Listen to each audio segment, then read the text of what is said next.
Hi, I'm Aparita Bhandari, and today I'm at Isser Restaurant in Etobicoke, and I'm going to be talking with Bashir Munye, a famous Somali chef in the city, about how to eat Somali food.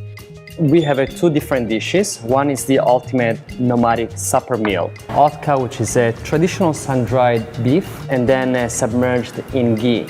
So the nomads, as they were traveling through the deserts in the colder evenings, they will be able to carry this beef, and the components are basically to have a high protein and cut off with the sweetness from dates.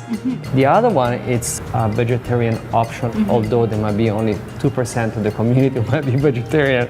Most of us are meatitarian. And the banana, Somali used to be the #1 distributors of bananas from all of Africa. Really? We had a very famous brand called the Somalita. A lot of the dishes right here, they needed to be counterbalanced with the sweetness, because we use a lot of hot sauce in our food as well. Okay. So it's about balancing the flavor. It's the balancing of the flavor. One, it's a cultural taboo to use your left hand to eat. So when you eat and share a meal with someone, don't use your left hand. Okay. When you eat with your hands, only use most of the tips of your hands. Don't use the palm of your hand. So the objective for you is to maintain the palm of your hand clean and use the tips of your finger as a vessel to embrace everything that you want to put in your mouth. So when you start your meal, you open the banana. Oh, from the back, okay. Yeah, from the back, and then you rest it within your meal. Start with your sour. So take a little bit of the sour. So it's like a soft cornmeal.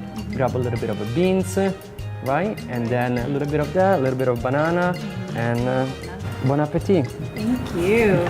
You eat hot sauce? I do. So a little bit of a hot sauce goes a long way. So I'm gonna pour some for yourself, some for me. This is a bit like eating Indian food, just we don't have the banana in it. That little bit of hot sauce does go a long way. It goes a long way, right?